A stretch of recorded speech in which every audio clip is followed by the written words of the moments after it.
மதரசா காஷிக்கு உள்ளும் மக்தப் ஆண்டு விழா 17ஆம் மக்தப் ஆண்டு விழா காலையிலிருந்து மிக சீரும் சிறப்புமாக செம்மையாக நடாத்திக் கொண்டிருக்கும் பள்ளிவாசலுடைய இமாம் மற்றும் ஆசிரியர் பெருந்தகைகள், இந்த விழாவிற்கு ஆரம்பம் முதல் இறுதி வரை தொகுப்புரை, வரவேற்புரை, வாழ்த்துறை என்றெல்லாம் உலமாக்கும் மக்கள் எனக்கு முன்னால் அழகிய முறையிலே உரையாற்றியிருக்கிறார்கள். இன்ஷா அல்லாஹ் எனக்கு பின்னால் உரையாற்ற இருக்கக்கூடிய ஹஜ்ரத் குதுலா ரஷாதி அவர்களுக்கும் மற்றும் வருகை தந்திருக்கக்கூடிய பெரியோர்கள், தாய்மார்கள், மாணவ மாணவிகள், உங்கள் அனைவருக்கும் ஆரம்பமாக என்னுடைய சலாத்தை தெரிவித்தவனாக என் வார்த்தையை தோன்றுகிறேன். அஸ்ஸலாமு அலைக்கும் வரஹ்மத்துல்லாஹி வபரகாத்துஹு. கண்ணியமிக்க மூமின்களே, எனக்கு கொடுக்கப்பட்ட தலைப்பு சுவர்க்க பாதையின் முதல் படிக்கட்டு மக்தப். அல்லாஹ் ரப்புல் ஆலமீன் இந்த உலகத்திலே ஒரு முஸ்லிமை ஒரு நல்லவனாக, ஒரு கண்ணியமானவனாக, ஒரு பண்புமிக்கவனாக வாழ வைக்க வேண்டும் என்று சொன்னால் முதலில் அந்த முஸ்லிமுடைய பெற்றோர்கள் நல்லவர்களாக இருக்க வேண்டும். சரி, அந்த முஸ்லிமுடைய பெற்றோர்கள் நல்லவர்களாக இருந்தால் அந்த முஸ்லிமால் நல்ல வாழ்க்கை வாழ முடியுமா என்ற ஒரு கேள்வி எழுப்பப்படுகிறது. பெற்றோர்களும் நல்லவர்களாக இருந்து அவனால் நல்ல வாழ்க்கை வாழ முடியும் என்று பார்க்கின்ற பொழுது அவனிடத்திலே அமல் செய்வதற்கான இல்ம் என்பது இல்லாமல் போய்விட்டது. தாய் தகப்பன் நல்லவர்களாக இருந்தால் மட்டும் போதாது, அல்லது ஒரு முஸ்லிமாக வாழ்வது இருப்பது மட்டும் போதாது. அந்த முஸ்லிம் மார்க்கத்தை தெரிந்தவனாக, கல்வியை அறிந்தவனாக, மார்க்க இல்மை உள்வாங்கியவனாக அவனால் இருக்கப்பட்டால் மட்டும்தான் அவனால் தொழுக முடியும், குர்ஆன் ஓத முடியும், எல்லா நல்ல அமல்களும் செய்ய முடியும். நாம் கவனித்து பார்க்கிறோம், ஏறக்குறைய முதல் கல்விக்கூடம் என்று சொன்னால் அது தாயின் வழி என்று சொல்லுவார்கள். நாம் எல்லோரும் கேள்விப்பட்டிருக்கிறோம். உண்மையிலே ஒரு தாயால் எல்லா ஷரியத்து சட்டங்களையும், எல்லா மார்க்க ஞானத்தையும், எல்லா கல்வியையும் ஒரு தாயால் சொல்லித் தர முடியாது. ஆனால் முதல் பள்ளிக்கூடம், முதல் மக்தபு தாய் தான். அதில் எந்த மாற்ற கருத்தும் கிடையாது. இந்த உலகத்திற்கு 4 பெரும் மேதைகளை தந்தவர்கள் இமாம் அபு ஹனீஃபா, இமாம் ஷாஃபி, இமாம் மாலிகி, இமாம் ஹம்பல், இது போன்ற எத்தனையோ மார்க்க மேதைகள். இவர்களை உருவாக்கியது இதனுடைய பின்னணி இவர்களுடைய தாய்மார்கள். ஆனால் இமாம் அபு ஹனீஃபாவுக்கு முழு இல்மை தந்தது அவர்கள் தாயா என்று பார்த்தால் கிடையாது. எத்தனை இமாம்கள் இந்த உலகத்தில் தோன்றினாலும் அந்த அத்துணை இமாம்களுக்கும் ஒரு வழிகாட்டியாக, ஒரு உறுதுணையாக, ஒரு பின்புலமாக ஒரு தாய் கண்டிப்பாக இருப்பார். ஆனால் மார்க்கம் சொல்லித் தரப்படக்கூடிய, மார்க்கத்தை கற்றுக்கொள்ளக்கூடிய இடத்தில் நாம் தாயை வைத்து பார்க்கின்ற பொழுது தாய்க்கு அடுத்த ஸ்தானம் நமது மஹல்லாவிலே காலை மாலை சொல்லித் தரப்படக்கூடிய மக்தப் மதரசாக்களாக இருக்கிறது. அந்த மக்தப் மதரசாக்கள் இல்லாவிட்டால் நமது மஹல்லாவிலே இஸ்லாமியர்களுடைய வாழ்க்கை நெறிமுறை ஒரு கேள்வியாக எழுப்பப்படும். கண்ணியமிக்க முஃமின்களே, நாம் யோசிக்க கடமைப்பட்டிருக்கிறோம். சொர்க்க பாதையின் முதல் படிக்கட்டு மக்தப் என்று ஒரு தலைப்பு நாம் பேசுகிறோம் அல்லவா, இங்கு சிந்திப்பதற்காக அமர்ந்திருக்கிறோம் அல்லவா. உண்மையிலே இப்படி ஆழமாக யோசித்து பாருங்கள். எந்த வீட்டில் எந்த தாய் குலம், இந்த மஹல்லா ரொம்ப தங்கமான மஹல்லா, அல்லாஹ்வுடைய கிருபையால எல்லோரும் சரியான முறையில் வளர்த்திருக்கிறாங்க.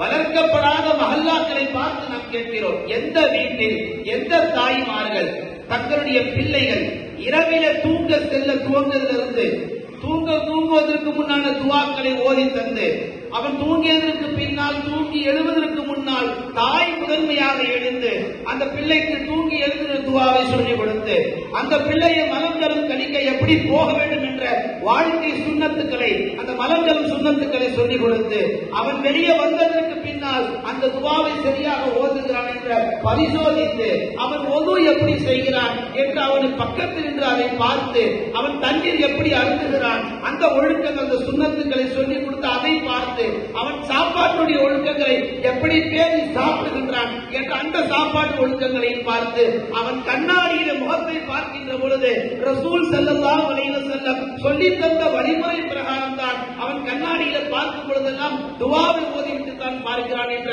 ஒரு பரிசோதனையும் செய்துவிட்டு அவன் ஆடை உடுத்துகின்ற பொழுது மார்க்கம் சொல்லி தந்த அந்த நெறிமுறை பிரகாரம் தான் ஆடை உடுத்துகிறான் என்ற பரிசோதிக்கப்பட்டு அவன் வீட்டில் உள்ள பெரியோர்களிடத்தில் எப்படி பண்பாக நடந்து கொள்கிறான் என்ற அந்த இஸ்ஸத்தையும் பரிசோதிக்கப்பட்டு வீட்டை விட்டு வெளியே போகின்ற பொழுது அவன் துஆவோதி போகின்றானா போகும் வழியிலே பாதைகளிலே கற்களும் முற்களும் கடந்தால் அதை என்ன செய்ய வேண்டும் எப்படி அப்புறப்படுத்த வேண்டும் என்ற அந்த ஒரு நீதத்தை சொல்லிக் கொடுத்து அவன் மீண்டும் பள்ளிக்கூட படிப்பை முடித்து மதரசா படிப்பை முடித்து வீடு திரும்பியதற்கு பின்னால் வீட்டுக்குள் வருகின்ற பொழுது என்ன துஆக்களை ஓதிவிட்டு வர வேண்டும் உள்ள வந்த முதலில் என்ன செய்ய வேண்டும் வந்ததற்கு பின்னால் அவன் தொழக வேண்டிய தொழுகையெல்லாம் தொழுதானா என்று அதை தொழுவதற்கான வாய்ப்புகளை உண்டு பண்ணி தந்து அதற்கு பிற்பாடு அவனுக்கு இரவு உணவு சுண்ணத்தின் அடிப்படையில் அவன் சாப்பிடுகின்றானா மறுபடியும் அவன் படுக்கையில போய் படுக்கின்ற வரைக்கும்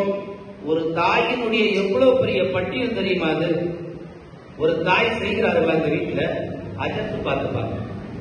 அஜத்து எவ்வளவுதான் பார்ப்பாங்க, ஸ்கூல்ல பார்த்துப்பாங்க, ஸ்கூல்ல எவ்வளவுதான் பார்ப்பாங்க. அதனால தான் அப்படி சொல்லப்பட்டது. ஒரு மனிதனுக்கு சிறந்த பள்ளிக்கூடம் சிறந்த வகுப்பறை தாயின் மடியை தவிர உலகத்தில் வேறு எதுவும் ஈடு செய்ய முடியாது. இந்த தலைப்பை நீங்கள் ஒப்பிட்டு பாருங்கள். இவ்வளவு பட்டியல் நான் சொல்லிக் கொண்டு வந்தனே, இது அத்தனையும் இந்த தலைப்போடு ஒப்பிட்டு பாருங்கள். சுவர்க்கத்தினுடைய பாதையில் முதல் படிக்கட்டு மக்தம் என்பதாக தலைப்பில் பேசுகிறோம் அல்லவா, சிந்திக்கிறோம் அல்லவா. இது அத்தனையும் உங்கள் வீட்டு பிள்ளைகள் செய்தால் அவர்கள் சுவனம் செல்வதற்கு இவையெல்லாம் படிக்கட்டுகளாக மாறும். இல்லாவிட்டால் அவர்கள் சுவனம் செல்ல முடியாது. இல்லை இல்லை, சுவனத்தின் வாழையை கூட அவர்கள் நுகர்ந்து பார்க்க முடியாது. இன்னைக்கு நம்மள நிறைய பேர் முஸ்லிம்களை போன்று நடிக்கிறார்கள், ஆனால் முஸ்லிம்களா வாழ்வது கிடையாது. சமீபத்தில் ஒரு கட்சியினுடைய தலைவர் ஒரு பெரிய பொதுக்கூட்டத்தை கூட்டுகிறார். அது இஃப்தியார் நிகழ்ச்சி. ஒரு இஸ்லாமிய பெண்ணு ஹிஜாபை அணிந்து கொண்டு பிரஸ் மீடியாவுல எங்க தளபதி எங்களால பார்க்க முடியல, எனக்கு ரொம்ப கஷ்டமாயிடுச்சு, எனக்கு மகரிப் கூட தொழுகணும்னு தோணல. எவ்வளவு பெரிய திமிரான வார்த்தை இது! யாரை குறை சொல்வது? யாரிடத்துல போய் சண்டை செய்வது? ஒரு இஸ்லாமிய பெண், பாலிகான பெண், ஒரு பொது வெளியில 200 கோடி இஸ்லாமியர்கள் கண்ணியமாக வாழ்ந்து கொண்டிருக்கக்கூடிய இந்த உலகத்தில் ஒரு இஸ்லாமிய பெண் ஒரு நடிகருக்காக ஒரு இஸ்லாமிய பெண் முஹம்மதுடைய வாழ்க்கையை தூக்கி எறிகிறாள், ஷரியத்தை தூக்கி எறிகிறாள், சொர்க்கத்தினுடைய வாசலையை தூக்கி எறிகிறாள். அவன் சொல்லக்கூடிய ஸ்டேட்மெண்ட், எனக்கு மகரிபு கூட தொழணும்னு தோணல, நான் தளபதியை பார்க்கலாம்னு ரசிச்சுட்டு இருந்தேன். இப்படிப்பட்ட பெண்கள் எல்லாம் சுவர்க்கத்தினுடைய பாதையில கண்டிப்பா வந்து நிக்க மாட்டாங்க. இதுல இருந்து என்ன தெரியுது தெரியுமா? அந்த அம்மா மதரசா பக்கமே போலன்னு தெரியுது. அந்த பெண்ணு, அந்த பாலிகான பெண்ணு அல்லது அவங்களை பெற்றெடுத்த பெற்றோர்கள் அவர்களை மதரசாவிற்கு அனுப்பாத காரணத்தினால்தான் இன்றைக்கு பொது வெளியிலே தான் ஒரு இஸ்லாமிய பெண் என்று மறந்து ஒரு கேவலமான ஸ்டேட்மெண்ட்டை இன்றைக்கு பதிவு செய்கிறார். அல்லதீன ஆமனு மின்கும் அல்லதீன ஊதுல் இல்ம தரஜா, அல்லாஹ் குர்ஆன்ல பேசுவான். என்ன அர்த்தம் தெரியுமா? உங்களில் ஈமான் கொண்டவர்கள், உங்களில இல்மு ஞானம் கொடுக்கப்பட்டவர்கள், அல்லாஹ் அவர்களுக்கு பதவிகளை உயர்த்துகிறார். இந்த ஆயத்துல 2 செய்தி இருக்கு. ஒன்னு என்ன தெரியுமா? யார் ஈமான் கொண்டார்களோ அவர்களுக்கும், யார் இல்மை பெற்றார்களோ, யார் இல்மை கொடுக்கப்பட்டார்களோ அப்படிப்பட்டவர்களுக்கும் அல்லாஹ் தஆலா இம்மையிலும் மறுமையிலும் பதவிகளை உயர்த்தி கொண்டே போகுவான். சுவர்க்கத்தினுடைய பாதை முதல் படிக்கட்டு மக்தப் என்றால் ஒரு மாணவன் ஒரு மாணவி தினந்தோறும் காலையிலே மதரசாவுக்கு வந்து குர்ஆன் பாடம், தஜ்வீதுடைய பாடம், ஹதீஸுடைய பாடம், ஷரியத்துடைய சட்டங்கள், மசாயில்கள், வாழ்க்கை நெறிமுறைகள், சுன்னா சுண்ணாக்கள் அத்தனையும் படித்து விட்டு வாழ்க்கையில வாழ துவங்குகிறார் அல்லவா, அப்படிப்பட்டவர்களை தான் அல்லாஹ் அந்த ஆயத்துல பேசுகிறார். வல்லதீன ஊதுல் இல்ம தரஜா, கல்வி கொடுக்கப்பட்டவர்களுக்கு நான் அந்தஸ்துகளை உயர்த்துவேன். துனியாவில் மட்டுமல்ல, ஜன்னத்திலும் அந்தஸ்தை உயர்த்துவேன். சொர்க்கத்திலே நிறைய படித்தரங்கள் இருக்குங்க. நம்ம நினைச்ச மாதிரி போய் ஒரு பாக்ஸ்ல உட்கார மாதிரி கிடையாது. சொர்க்கத்துல பல தரஜாக்கள் இருக்கு. நமக்கான தரஜா என்ன? இந்த உலகத்தில் நாம் கற்ற கல்வியின் மூலம் செய்யப்படக்கூடிய அந்த அமல், வாழ்க்கையில் அதை நடைமுறைப்படுத்தக்கூடிய அந்த வாழ்க்கை நெறிமுறைகள், இதை வைத்துதான் அல்லாஹ் தஆலா சுவர்க்கத்துடைய பாதைகளை நமக்கு உருவாக்கி தருகிறான். அதுல இந்த சின்ன சிறுசு, இந்த பிஞ்சு, இந்த குழந்தை வயசுல இருந்து அது நம்ம இடத்துல வந்துருச்சுன்னு சொன்னா, நாம் மௌத்தாகின்ற வரைக்கும் சுவர்க்கத்துடைய பாதையை நோக்கி இந்த உலகத்தில் வாழ்ந்து கொண்டிருக்கிறோம். மக்தபில ஓதக்கூடிய மாணவ மாணவிகளுக்கு சொல்லுவது என்னவென்று சொன்னால், உங்கள் தகுதிகளை வளர்த்துக் கொள்ளுங்கள், உங்கள் திறமைகளை வளர்த்துக் கொள்ளுங்கள். உஸ்தாத் உங்களிடத்தில் ஒரு கேள்வி எழுப்புவதற்கு முன்னால் நீங்க ஒரு கேள்வி உங்க உஸ்தாதுக்கு முன்னால் எழுப்புங்க.